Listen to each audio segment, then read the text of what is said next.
Assalamualaikum. Good evening, Luzon, Visayas, and Mindanao. Together with the Presidential Communications Office, we bring you the latest, widest, and most comprehensive news coverage from the People's Television, IBC, Philippine News Agency, Philippine Information Agency, and Presidential Broadcast Service. I'm Princess Abiba Saripaudak from Radyo Pilipinas.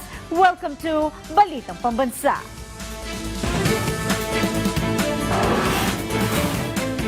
Tonight's headlines. The palace attributes the country's lower inflation rate to government's effective response to inflationary pressures. Over 2,000 jobs are being offered to job seekers by the Clark Development Corporation. Senate President Francis Escudero assures that the calendar for the impeachment proceedings is still on target. Several lower house salons reminded the public to be critical of pre-election surveys, as it is always better to gauge a particular candidate based on credentials. The Commission on Elections, or COMELEC, says that over 1,400 individuals have been arrested for violation of the election gun ban. On top of the news, the Philippine Statistic Authority, or PSA, recorded on Wednesday the country's inflation rate eased to 2.1% for this month, marking a 0.8 decline from 2.9% in January. The palace attributes this decline to the effective response of the current administration to anti-inflationary pressures. PTV's Kenneth Pasyente has the details. Effective response of the current administration to inflationary pressures. This is one of the reasons seen by the palace for the recorded slowdown in the inflation rate this February.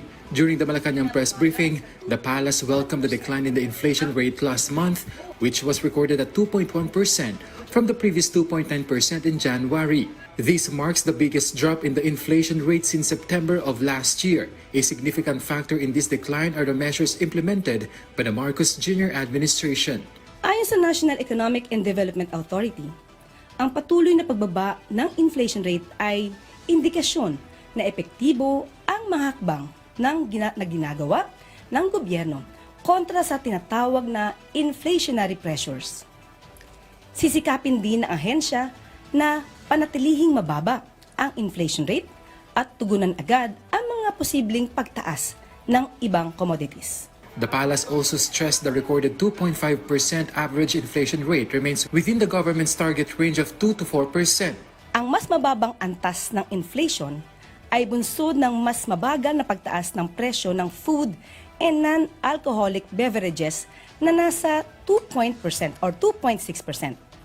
Ang pagbagal naman ng presyo nito ay dahil sa mas mabagal na pagtaas ng presyo ng gulay at iba pang produkto.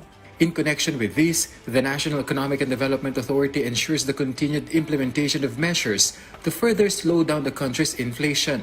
This includes ensuring food security amid the threat of typhoons and other challenges in the livestock industry, such as African swine fever. According to NEDA Secretary Arsenio Balisacan, the government will implement the La Nina Action Plan to restore agricultural productivity in typhoon and flood-prone areas. He also noted that fuel assistance for Filipino farmers will continue. Balisacan assured the government will not be complacent in addressing the challenges brought about by inflation to improve the lives of every Filipino. From PTV Manila, Kenneth Pasyente, Balitang Pambansa.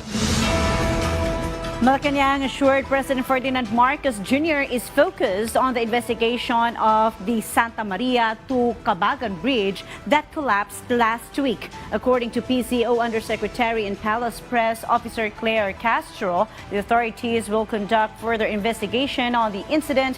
Results of the preliminary investigation indicated an under-design in the structure of the bridge, which means that only light vehicles can pass through the bridge. The government guaranteed all individuals responsible for the incident will be held accountable.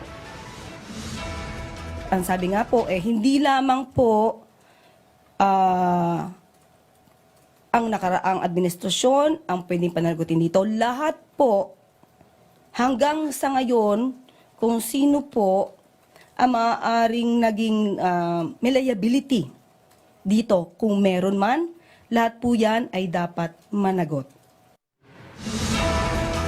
With several weeks to go before the 2025 midterm elections, some lawmakers are reminding the public to critically assess pre-election surveys and not rely solely on poll results when choosing candidates. House Assistant Majority Leader Jude Isidre highlighted that voters should personally evaluate the qualifications and track records of candidates rather than be influenced by who is trending or leading in surveys. Meanwhile, House Committee on Metro Manila Development Chair Rolando Valeriano criticized the recently released survey, alleging that it was fabricated.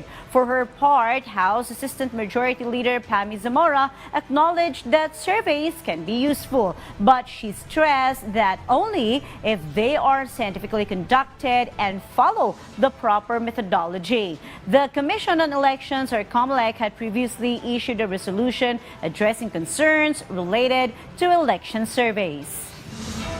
Kami po gumagamit ng survey, pero kung ang intention po ng survey impluwensyahan po yung decision po ng ating mga kababayan, lalong-lalo na sa darating na eleksyon, yan po ay siguro mahalagang pag-aralan at iwasan ho natin. Kasi in the end, hindi po pwedeng usapin ng trending lang ho ang eleksyon. Yan po ay kung sino ang mamumuno sa ating bansa sa susunod na 3 o sa susunod na 6 na taon.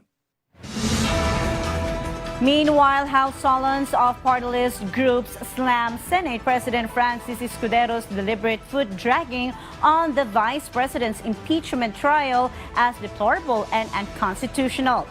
The charter is crystal clear on the manner of conducting an impeachment trial in the Senate, which the Senate President arrogantly dismisses or shrugs off to allegedly suit his agenda. Our Danielle Manalastas has more. Senate President Francis Escudero maintained his stand regarding the impeachment trial of Vice President Sara Duterte. The Senate President said no amount of signatures will amend the law, nor convince him to violate it by convening the impeachment court during recess and without complying with the requisite conditions precedent. Escudero says further the law is not bendable and should not bow to anyone's dictate simply because of their own desire to rush the impeachment proceedings versus Vice President Sara Duterte. For his part, Senator Sherwin Gatchalian said he is in favor of having an all-member caucus regarding the impeachment. However, he also agrees with Escudero's stand. So, dapat basahin sa floor para formally ma-inform yung body. Dahil kung hindi formally ma-inform yung body, hindi alam ng Senate members formally. No? In fact, ang only document na hawak-hawak ngayon ng Senado ay yung transmission ng articles of impeachment. Meanwhile, for Representative Franz Castro, it is clear that the word forthwith means immediate. Well, actually, nag-violate na sila sa Constitution eh. Diba? Dapat forthwith na nga eh. Yung forthwith nga yung sinasabi. Immediately. Kahit yung ating mga constitutionalist, yung mga law experts, dapat talaga hinarap na ng Senado itong impeachment. So tingin ko sila yung parang nag-violate ng Constitution itself. From PTV, Daniel Manalastas, Balitang Pambansa. A seized pistol, handgun, or assault rifle is equal to at least one potential life saved. And the COMELEC and law enforcement have been on overdrive to ensure peaceful voting by keeping illegitimate and loose firearms out of the public sphere with checkpoints all over the place. Our Harley Valbuena tells us more on over 2,000 guns seized and 1,400 violators arrested thus in checkpoints all over the megacity and elsewhere. Over 1,400 individuals were arrested for violating the gun ban in line with the upcoming 2025 midterm elections. According to the Commission on Elections, the authorities have been able to seize around 2,000 guns and a pile of deadly weapons. It has also confirmed 8 election-related violence and incidents, including the shooting of Datupiang Maguindanao del Sur Vice Mayor Omar Samama last week. Currently, There are 38 red category areas, of which 32 are in the Bangsamoro Autonomous Region in Muslim Mindanao and 6 in Luzon and Visayas. Meanwhile, the poll body also sent a show cause order to each of 6 senatorial candidates and to more than 30 party list groups over possible violations of the Fair Elections Act, including the rules on campaign poster and ads. Meron pong 6 na kandidato para pagkasenador at mahigit 34 po na party list groups ang napadalan ng show cause order. Sinihintay po namin yung kanilang pagtugon dun sa aming notice.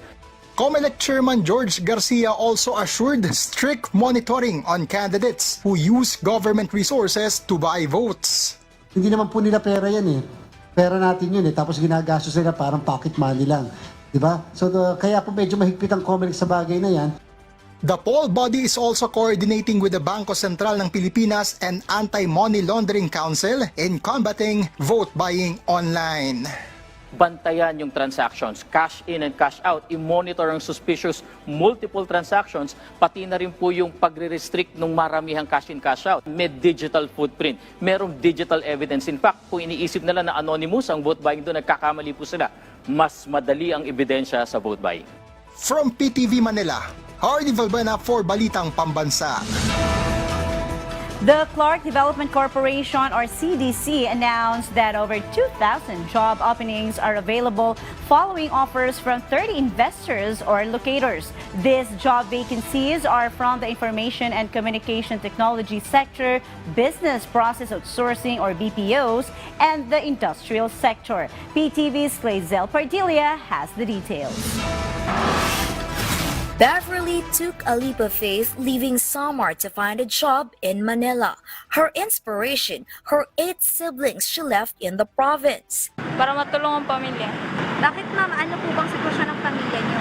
Nag-aaral po yung mga kapatid ko. Good news for job seekers like Beverly. The Clark Development Corporation has announced over 2,000 job openings. To be exact, meron tayong 2,280 job vacancies mula sa 30 investors o locators.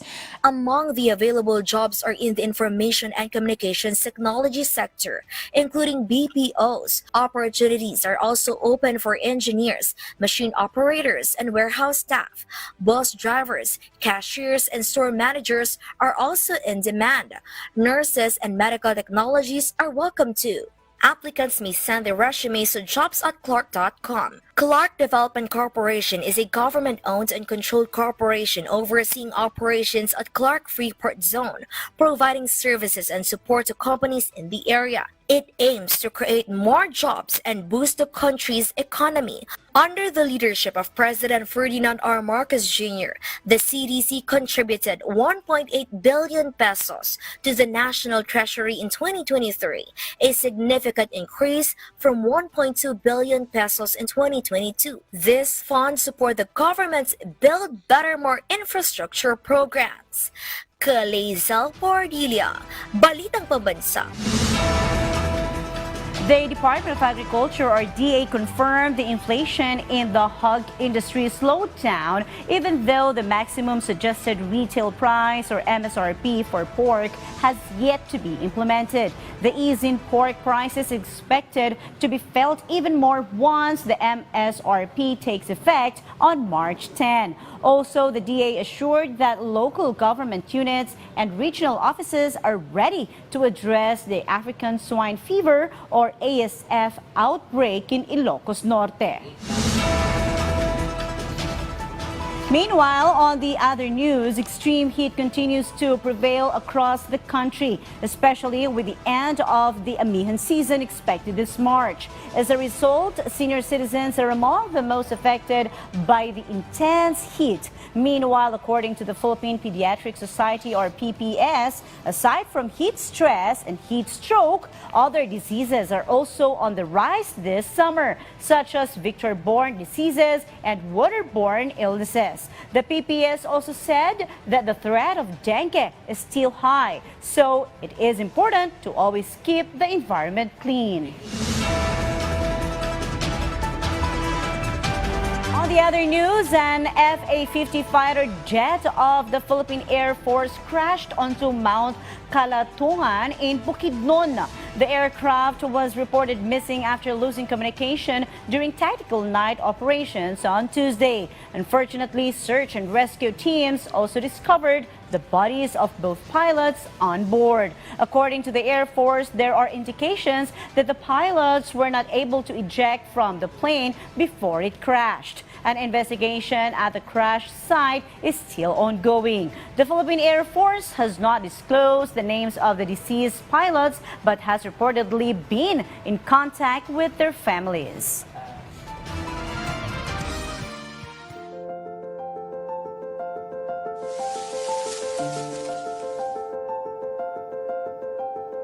Ako po ay si Jeneline Esbidare, isang agrarian reform beneficiary at residente sa Sitio Lunoy, Barangay Kabunga, Pasay City. Musmus pa lamang si Jeneline, mulat na ito na tanging pagsasaka ang ikinabubuhay ng kanyang ama at ina. Ito rin ang nagudyok sa kanya na magsipag at maging determinado sa buhay. Labis ang kanyang saya nang siya rin ay kinilala bilang benepisyaryo ng DAR, kung saan binigyan siya ng pagkakataong magbigay ng mensahe sa harap ni Presidente Ferdinand Bongbong Marcos Jr. Mahal Pangulo ng PBM at saka sa ating DAR Secretary na si Secretary Estrella, salamat po sa pag-grant ninyo sa amin ng lupa na sinasaka namin ngayon at saka yung pinapasalamatan naming lahat na magsasaka ay yung wala na kaming babayaran sa aming lupang sinasaka. Patuloy rin na binibigyan ng samot-saring serbisyo ang mga ito upang makatulong na mas mapaunlad ang kanilang pang-ekonomiyang pamumuhay. Nakapagtala ang DAR po Iloilo ng 1,005 na mga titulong na ipamahagi kung saan 681 na mga ARBs ang nakabenepisyo mula sa 2,789 na mga titulo na naipamahagi sa buong rehiyon ng Western Visayas.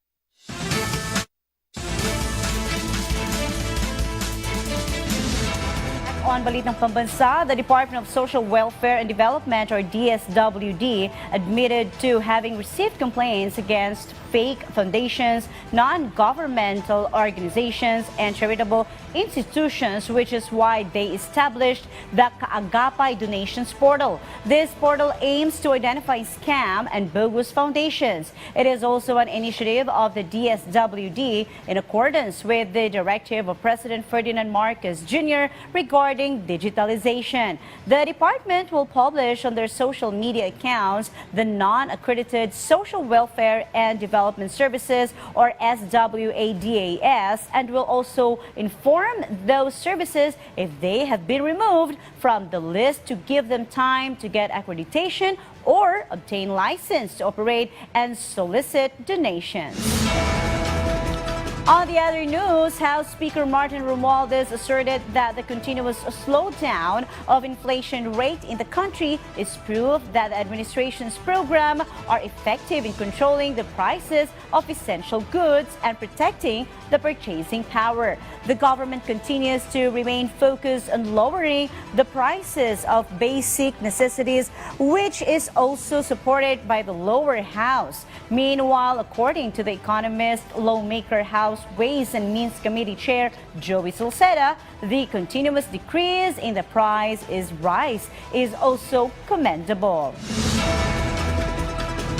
Electricity prices in the wholesale electricity spot market declined in February due to an increase in supply within the system. Meanwhile, Pala stated that the price of rice could drop to 45 pesos per kilo by the end of March. These and more in tonight's business wrap from the Philippine News Agency.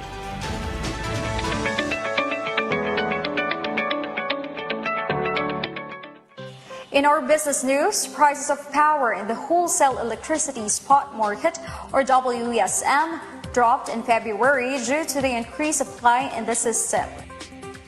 Data from the Independent Electricity Market Operator of the Philippines show that the average system price declined by 7.8% to 2 pesos and 73 centavos per kilowatt hour from 2 pesos and 96 centavos per kilowatt hour in January. This as last month's supply increased to 20,512 megawatts from 20,110 megawatts, while demand increased to 12,904 megawatts from 12,529 megawatts. IEMOP also said coal remains the largest contributor to the generation mix at 55.8%, while natural gas is at 72%. Solar energy's share in generation grew to 4.1%. Meanwhile, Malacanang announced that the price of rice could be lowered to 45 pesos per kilogram by the end of March. Palace Press Officer Undersecretary Claire Castro said that according to Agriculture Secretary Francisco Laurel Jr., the average price of rice could drop from the current 49 pesos per kilogram to 45 pesos by March 31. The decrease was because of the drop in the world prices. Castro also said Laurel announced that the maximum suggested retail price for pork could be set by March 10, with the price of Casim and Pige going to 350 to 360 pesos per kilogram and Liempo at 380 pesos per kilo. In other news, Steel Asia, the country's largest steel maker, announced it has installed solar panels in its plant in Bulacan. Steel Asia has partnered with Total Energies Ineos to commission 1.9 megawatt peak of solar power in its steel facility in Maykawayan City. The system will generate approximately 2,700 megawatt hours of renewable electricity annually. Steel Asia said this is part of its initiatives to integrate renewable energy in its operations. Steel Asia's manufacturing facilities in Calaca, Batangas, and Compostela, Cebu are using geothermal power. That's the latest business news from the Philippine News Agency. This is Stephanie Civiliano for Balitang Pambansa. The Philippine Health Insurance Corporation, or PhilHealth, launched their latest oral health care package that brought smiles to its beneficiaries. Jumalin Doctolero of Philippine Information Agency NCR has the details. The launch of PhilHealth's latest benefit for dental health or oral health care brought a smile to Ruben Balan, a rider and a PhilHealth member. Filipinos can use this benefit package to avail of oral health services, including dental checkups, tooth extraction, cleaning, and sealants or pasta. Po yun para sa amin, kasi libre na nga. Increase nila yung spread ng information para lahat ng taong baka alam, masulit yung ganang klaseng benefits natin. According to PhilHealth, each member is allocated with a maximum payment of 1,000 pesos for the package each year. PhilHealth, for its part, continues to encourage Filipinos to maximize the health services and programs of the government to achieve improved public health outcomes. This benefit package is just one of PhilHealth's newest programs for 2025, in line with the directive of President Bongbong Marcos to continue expanding the services of PhilHealth to more Filipinos. From the Philippine Information Agency NCR, Jumalin Doctolero, Balitang Pambansa. In observance of Fire Prevention Month, the Bureau of Fire Protection, or BFP, underscored the importance of collaboration with local government units and other government agencies in keeping communities alert and safe from fire incidents. Maine Odong from Philippine Information Agency Calabarzon tells us more. To raise public awareness and encourage cooperation in ensuring the safety of individuals and communities, BFP reminds the public that fire safety is not solely the responsibility of the Bureau, but a collective effort of all sectors. Sa mga areas naman po na fire-prone, alam naman po natin, as nakikita natin sa balita, mostly are mga informal settlers. Napakalaking challenge po yan sa BFP. But then again, nandyan ang assistance ng ating local government units at pati na rin yung pagmamasid ng ating mga barangay fire brigades. Ganon din po sa ating mga other agencies na partner natin when it comes to fire safety education. As protectors of communities, firefighters will also given access to housing programs and services to boost their morale and show gratitude for their noble service through a partnership with the Pag-ibig Fund.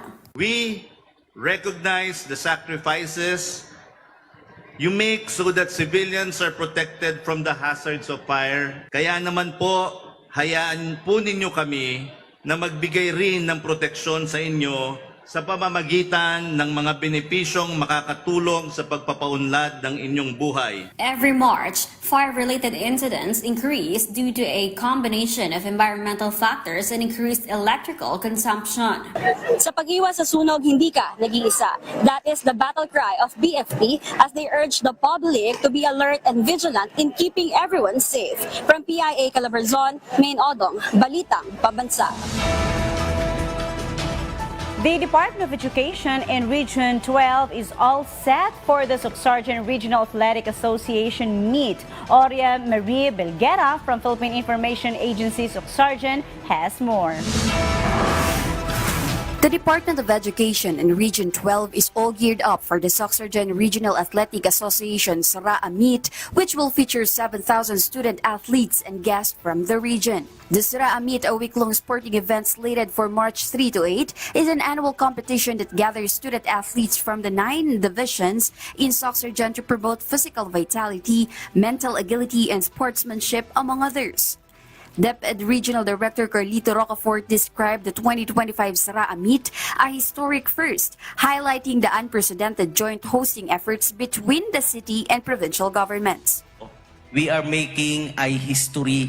This is history in the making. First time in the history of Region 12 that there is a partnership between South Cotabato and City of Coronadal in hosting this kind of sports event. The Saraa Meet serves as screening and qualifying stage for the region's representatives for Balitang Pambansa, the National Youth Games of the Philippines. DepEd said that classes will be suspended in schools designated to house the influx of athletes, as it also appealed for widespread community support to ensure the successful execution of the event. From the Philippine Information Agency Soxargen, Aurea Marie Belguera, Balitang Pambansa.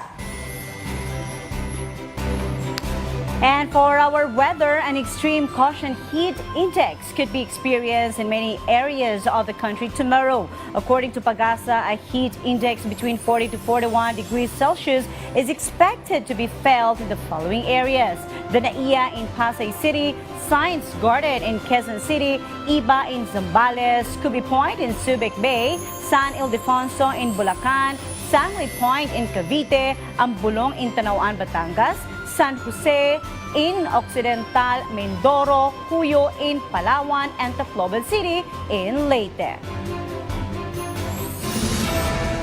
And that concludes our rundown of the latest, widest, and most comprehensive news and information from all across the nation. This is your trusted news source, always ready to inform and serve the Filipino people. Catch Balitang Pambansa again tomorrow at 7 a.m., 12 noon, 6 p.m., and 9:30 p.m. for more updates and developments. From Radyo Pilipinas, I'm Princess Abiba Sarip Paudak, and this is your Balitang Pambansa.